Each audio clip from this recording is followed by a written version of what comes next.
மறு கட்டமைப்பு நாளுக்கு முன்னதாக செய்ய வேண்டியவை. பள்ளி மேலாண்மை குழு பொறுப்பில் உள்ள உறுப்பினர்களுக்கு கடந்த ஆண்டுகளில் முன்னெடுத்த நடவடிக்கைகள் குறித்து பகிர்ந்து கொள்ள வேண்டும். பெற்றோர்களுக்கான அழைப்பு.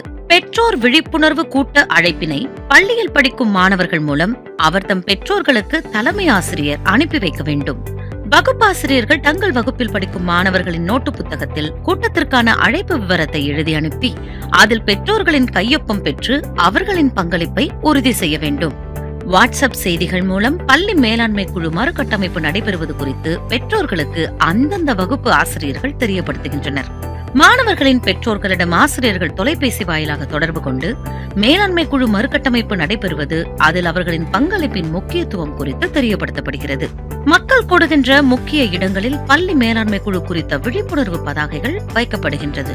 பள்ளி அமைந்துள்ள ஊராட்சியின் உள்ளாட்சி மன்ற பிரதிநிதி அலுவலகம் சென்று உள்ளாட்சி பிரதிநிதியை மேலாண்மை குழு மறுகட்டமைப்பு நடைபெறுவது குறித்து அழைப்பு கொடுக்க வேண்டும். மறுகட்டமைப்பு நாளன்று செய்யப்பட வேண்டியவை: மாணவர் பெயர், படிக்கும் வகுப்பு, எம்எஸ்என் மற்றும் அவர்களின் பெற்றோர்களின் பெயர் அடங்கிய பட்டியலை மறுகட்டமைப்பு நடைபெறும் 7 நாட்களுக்கு முன்பாக கல்வி மேலாண்மை தகவல் முறைமையிலிருந்து பதிவிறக்கம் செய்து படிவு 1 கோரியுள்ளபடி பதிவு செய்து வைத்துக் கொள்ள வேண்டும். மறுகட்டமைப்பு நடைமுறை நாளன்று பள்ளிக்கு வருகை புரியும் மாணவர்களின் பெற்றோர்களை வரவேற்க பள்ளியில் உள்ள ஆசிரியர்களை கொண்ட குழு அமைத்து அவர்களுக்கு வழிகாட்டுதல் வழங்க வேண்டும். பள்ளி மேலாண்மை குழு உறுப்பினர்கள் தெரிவு செய்யும் நடைமுறைகள் மேற்கொள்ளப்படும் பகுதி குறித்த விவரம் அனைத்து பெற்றோர்களும் அறிய வேண்டும். வருகை புரியும் மாணவர்களின் பெற்றோர்கள் அனைவரும் அமர்வதற்கான போதிய இடவசதி உள்ள அறை மற்றும் போதிய இருக்கைகள் இருப்பதை உறுதி செய்ய வேண்டும்.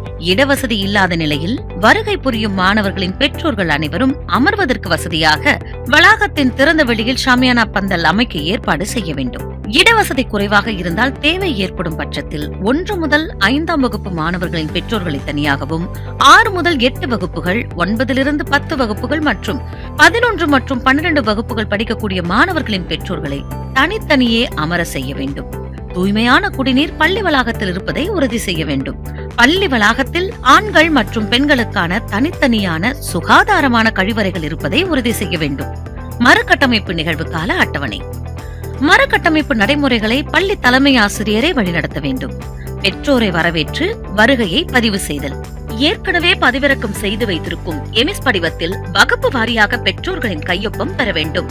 வரவேற்பு மற்றும் நோக்க உரை நிகழ்த்துதல். பள்ளி தலைமை ஆசிரியர் பெற்றோர்கள் அனைவரையும் வரவேற்று மறுகட்டமைப்பு முறையை விளக்க வேண்டும். பெற்றோர்களின் கடவை நிறைவேற்ற இந்த பள்ளி மேலாண்மை குழு முக்கிய பங்கு வகிக்கிறது.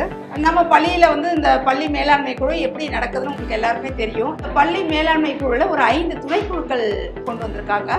பள்ளி மேலாண்மை குழு கடமைகளையும் பொறுப்புகளையும் அதன் முக்கியத்துவத்தை பெற்றோர்களுக்கு விளக்கமாக எடுத்துச் சொல்ல வேண்டும். பள்ளி மேலாண்மை குழு பெற்றோர் உறுப்பினர்கள் 18 நபர்களை, அதாவது சுய உதவிக்குழு உறுப்பினர் மற்றும் முன்னாள் மாணவர் உறுப்பினர்கள் உட்பட விகிதாச்சார பிரதிநிதித்துவத்தின்படி வகுப்பு வாரியாக, அதாவது 1லிருந்து 5, 6லிருந்து 8, 9லிருந்து 10 மற்றும் 11லிருந்து 12 என உறுப்பினர் தேர்வுக்கு முன்மொழியவும் வழிமொழியவும் முன்வருமாறு பெற்றோருக்கு அழைப்பு விடுக்க வேண்டும். மாணவர்களின் பெற்றோர்களாகிய தாய் தந்தை இருவரில் ஒருவர் மட்டுமே பள்ளி மேலாண்மை குழு உறுப்பினராக முடியும். முன்மொழியப்பட்டவர்களை மேடைக்கு அழைத்து அவர்களை அறிமுகம் செய்ய வேண்டும். முன்மொழியப்பட்ட ஒவ்வொரு பெற்றோருக்கும் தனித்தனியே தங்கள் ஆதரவை தெரிவித்து கையை உயர்த்தும் பெற்றோர் எண்ணிக்கை விவரங்களை படிவத்தில் குறித்துக் கொள்ள வேண்டும். அதிக எண்ணிக்கையில் ஆதரவு பெற்ற பெற்றோர்கள் பள்ளி மேலாண்மை குழு உறுப்பினர்களாக தேர்வு செய்யப்படுவார்கள். சமமான எண்ணிக்கையில் பெற்றோர்களின் ஆதரவு பெற்ற உறுப்பினர்களின் பெயர்களை காகித துண்டில் எழுதி அட்டை பெட்டியில் போட்டு குலுக்கல் முறையில் ஒருவரை தேர்ந்தெடுக்க வேண்டும். பள்ளி மேலாண்மை குழு தலைவரை தேர்வு செய்தல். பெண்களுக்கு முன்னுரிமை அளிக்கப்படும். பள்ளி மேலாண்மை குழு தலைவர் பொறுப்புக்கு உறுப்பினர்கள் முன்மொழியவும் வழிமொழியவும் முன்வருமாறு பெற்றோருக்கு அழைப்பு விடுக்க வேண்டும். முன்மொழிபவர் வழிமொழிபவர் பெயர்களை படிவத்தில் பதிவு செய்ய வேண்டும். முன்மொழியப்பட்டவர்களை மேடைக்கு அழைத்து அவர்களை அறிமுகம் செய்ய வேண்டும். முன்மொழியப்பட்ட ஒவ்வொரு உறுப்பினரும் பள்ளி வளர்ச்சி குறித்து 2 நிமிடங்கள் பேச வேண்டும். அதைத் தொடர்ந்து தேர்ந்தெடுக்கப்பட்ட உறுப்பினர்கள் தனித்தனியே முன்மொழியப்பட்டவர்களுக்கு கையை உயர்த்தி ஆதரவு அளிக்கும் எண்ணிக்கையை படிவத்தில் குறித்துக் கொள்ள வேண்டும். அதிக எண்ணிக்கையில் ஆதரவு பெற்ற பெற்றோர்கள் பள்ளி மேலாண்மை குழு தலைவராக தேர்வு செய்யப்பட வேண்டும். சங்கீதா அவர்கள் அதிக எண்ணிக்கையில் ஆதரவு தெரிவிப்பவர்கள் இருக்கிறார்கள். அதனால் அவர்கள் தலைவராக தேர்ந்தெடுக்கப்படுகிறார்.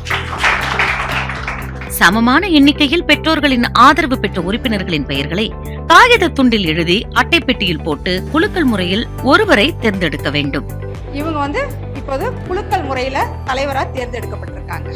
பள்ளி மேலாண்மை குழு துணைத் தலைவர் தேர்வு செய்தல். துணைத் தலைவராக யாரை தேர்ந்தெடுக்கணும்னா நலிவடைந்த பெற்றோர்கள், அப்படி இல்லைன்னா மாற்றுத்திறனாளி குழந்தைகளின் பெற்றோர்கள், இவங்களை நாம என்ன பண்ணணும்னா துணைத் தலைவரா தேர்ந்தெடுக்கலாம். நீங்க யாராவது விருப்பம் தெரிவிச்சா கையெழுத்து. பள்ளி மேலாண்மை குழு துணைத் தலைவர் பொறுப்புக்கு உறுப்பினர்களை முன்மொழியவும் வழிமொழியவும் முன்வருமாறு பெற்றோருக்கு அழைப்பு விடுக்க வேண்டும். முன்மொழிபவர் வழிமொழிபவர் பெயர்களை படிவத்தில் பதிவு செய்ய வேண்டும். முன்மொழியப்பட்டவர்களை மேடைக்கு அழைத்து அவர்களை அறிமுகம் செய்ய வேண்டும். முன்மொழியப்பட்ட ஒவ்வொரு உறுப்பினருக்கும் தனித்தனியே தங்கள் ஆதரவை தெரிவிக்க கையை உயர்த்தவும், உறுப்பினர்களின் எண்ணிக்கை விவரங்களை படிவத்தில் குறித்துக் கொள்ளவும் வேண்டும். அதிக எண்ணிக்கையில் ஆதரவு பெற்ற பெற்றோர்கள் பள்ளி மேலாண்மை குழு துணைத் தலைவராக தேர்வு செய்யப்பட வேண்டும். சமமான எண்ணிக்கையில் பெற்றோர்களின் ஆதரவு பெற்ற உறுப்பினர்களின் பெயர்களை காகித துண்டில் எழுதி அட்டைப்பெட்டியில் போட்டு குலுக்கல் முறையில் ஒருவரை தேர்ந்தெடுக்க வேண்டும். பள்ளி மேலாண்மை குழு உறுப்பினர் விவரம். பெற்றோர் பிரதிநிதி தலைவர் ஒருவர், பெற்றோர் பிரதிநிதி துணைத் தலைவர் ஒருவர். துணைத் தலைவராக தேர்வு செய்யப்படும் நபர் பள்ளியில் படிக்கும் மாற்றுத்திறனாளி மாணவரின் பெற்றோர், பள்ளியில் படிக்கும் மாணவர்களின் பெற்றோர்களாக உள்ள தூய்மை பணியாளர்கள், SC ST வகுப்பை சார்ந்த குழந்தையின் பெற்றோர்கள், பள்ளியில் படிக்கும் மாணவர்களின் பெற்றோர்களாக உள்ள HIV தொற்றால் பாதிக்கப்பட்டுள்ள பெற்றோர்கள், பள்ளி படிக்கும் மாணவர்களின் பாதுகாவலராக உள்ள திருநர்கள், தலைமை ஆசிரியர் ஒருங்கிணைப்பாளராக ஒருவர், ஆசிரியர் பிரதிநிதியாக ஒருவர். பெற்றோர் பிரதிநிதிகள் 12 பேர். வாய்ப்பு மறுக்கப்பட்ட SC ST மற்றும் நலிவுற்ற பிரிவினர் அல்லது நலிவுற்ற பிரிவை சார்ந்த பிரிவினர் உட்பட. உள்ளாட்சி பிரதிநிதிகள் 2 பேர். உள்ளாட்சி மன்ற உறுப்பினர்களை எப்படி தேர்ந்தெடுப்பது?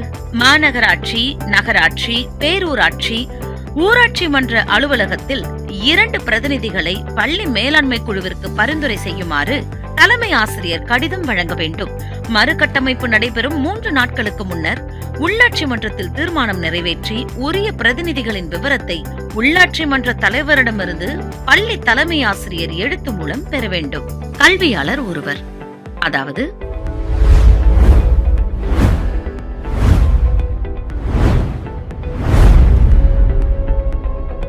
சுய உதவிக்குழு உறுப்பினர் ஒருவர். பெற்றோர் முன்னாள் மாணவர் பிரிவில் 3 நபர்கள். முன்னாள் மாணவர் ஒருவர். மொத்த உறுப்பினர்கள் 24. மொத்த உறுப்பினர்களில் 75% பெற்றோர்களாக இருக்க வேண்டும். 50% பெண்களாக இருக்க வேண்டும். மொத்த உறுப்பினர்களில் குறைந்தபட்சம் 12 பெண்கள் கட்டாயமாக இடம்பெற்றிருக்க வேண்டும். அப்பள்ளியில் படிக்கும் மாணவர்களின் பெற்றோர்கள் மட்டுமே மேலாண்மை குழு உறுப்பினர்களாக இருக்க வேண்டும். விகிதாச்சார பிரதிநிதித்துவத்தின்படி இறுதி வகுப்பு பயிலும் மாணவர்களின் பெற்றோர்கள் தேர்தலில் போட்டியிடலாம், ஆனால் உறுப்பினராக முடியாது. ஏன் அவர்கள் மேலாண்மை குழு உறுப்பினராக முடியாது? பள்ளிகளில் இறுதி வகுப்பு, தொடக்க பள்ளிகளில் 5ஆம் வகுப்பு, நடுநிலைப் பள்ளிகளில் 8ஆம் வகுப்பு, உயர்நிலைப் பள்ளிகளில் 10ஆம் வகுப்பு, மேல்நிலைப் பள்ளிகளில் 12ஆம் வகுப்பு பயிலும் மாணவர்களின் பெற்றோர்களை பள்ளி மேலாண்மை குழு உறுப்பினராக தெரிவு செய்வதை தவிர்க்க வேண்டும். ஏனெனில் இத்தகைய பெற்றோர்கள் பள்ளி மேலாண்மை குழு தெரிவு செய்யப்பட்டதால் பள்ளி மேலாண்மை குழுவில் அதன் ஆயுட்காலமான 2 ஆண்டுகள் அவர்கள் முழுமையாக பணியாற்ற இயலாது. இத்தகைய பெற்றோர்கள் பள்ளியின் வளர்ச்சிக்கு தங்களின் பங்களிப்பை பள்ளி மேலாண்மை குழு உறுப்பினர் என்ற நிலையை தவிர்த்து மற்ற நிலைகளில் அளிக்கலாம். பெற்றோரின் பிரதிநிதித்துவம் அனைத்து சமுதாய மக்களையும் உள்ளடக்கியதாக இருத்தல் வேண்டும். பள்ளி மேலாண்மை குழு பதவி வழி உறுப்பினராகவும் கூட்டு அழைப்பாளருமாக இடம்பெறும் தலைமை ஆசிரியர் இல்லாத நேரத்தில் மூத்த ஆசிரியர்களில் ஒருவர் பள்ளி மேலாண்மை குழு கூட்டு ஒருங்கிணைக்கவும் கூட்ட அழைப்பாளராகவும் செயல்படுவார். பள்ளி மேலாண்மை குழுவில் மொத்தம் 4 முன்னாள் மாணவர்களில் 3 முன்னாள் மாணவ பெற்றோர் உறுப்பினர்கள் அப்பள்ளியில் படிக்கும் மாணவர்களின் பெற்றோர்களாக இருக்க வேண்டும்.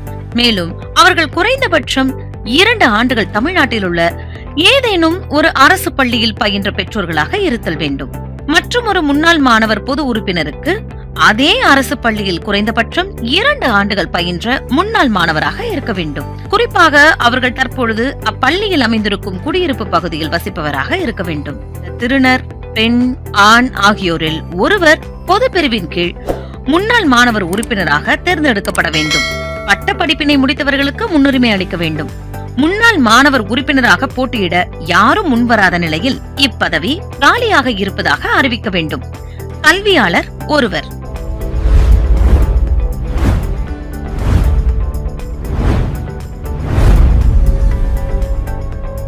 ஒரு முன்னாள் மாணவர் இருப்பின் அவர்களுக்கு முன்னுரிமை வழங்கப்பட வேண்டும். தேர்தல் முடிந்த பின் கடைபிடிக்கப்பட வேண்டியவை. தேர்வு செய்யப்பட்ட உறுப்பினர்கள் விவரங்களை படிவம் 7 கோரியுள்ளபடி பதிவு செய்ய வேண்டும். தேர்வு செய்யப்பட்ட உறுப்பினர்கள் அனைவருக்கும் சான்றிதழ் மறுகட்டமைப்பு நாளன்றே வழங்க வேண்டும். தேர்வு செய்யப்பட்ட 24 உறுப்பினர்களும் குழு புகைப்படம் எடுக்க வேண்டும். உறுப்பினர்களுக்கான அடையாள அட்டையினை 1 வார காலத்திற்குள் கொடுக்க வேண்டும். மேலாண்மை குழு தலைவர் மற்றும் துணைத் தலைவர் இருவரும் பெற்றோர்களுடன் பள்ளி வளர்ச்சி குறித்து பேச அழைக்க வேண்டும். உறுப்பினரின் முகவரியை தவறாமல் பதிவேட்டில் குறித்து வைக்க வேண்டும். உறுப்பினர்கள் அனைவரும் பள்ளி தலைமை ஆசிரியர் தலைமையில் உறுதிமொழி எடுத்துக் கொள்ள வேண்டும். தேர்தல் முடிவு அறிவிக்க முடியாத நேரங்களில் என்ன செய்ய வேண்டும்? உறுப்பினர்கள் தேர்வு செய்வதில் சிக்கல் இருந்து தேர்வு முடிவுகள் அறிவிக்க முடியாத நேரங்களில் அதற்கான காரணங்களை பதிவு செய்து மாவட்ட ஆட்சியர் அவர்களால் நியமிக்கப்பட்ட மேற்பார்வையாளர்களான துணை வட்டாட்சியர் நிலையில் உள்ள அலுவலர்களின் கவனத்திற்கு எடுத்து சென்று முடிவுகளை அறிவிப்பது தொடர்பான உரிய ஆலோசனைகளை பெற வேண்டும். தேர்தல் முடிவுற்று 3வது பணி நாளுக்குள் போட்டியாளர்களை வரவழைத்து மேற்பார்வையாளர்களின் பரிந்துரைகளை பகிர்ந்து கொண்டு அனைவரின் ஒப்புதலை பெற்று முடிவுகளை அறிவிக்கலாம். அனைவரின் ஒப்புதல் கிடைக்கப்பெறாத நேரங்களில் மாநில அலுவலகத்திலிருந்து உரிய வழிகாட்டுதல்கள் வழங்கப்படும் வரை உறுப்பினர்கள் தேர்வு முடிவுகள் அறிவிக்கப்படுவது ஒத்திவைக்கப்பட வேண்டும். அப்பா வந்து எஸ்எம்சில இருக்காரு.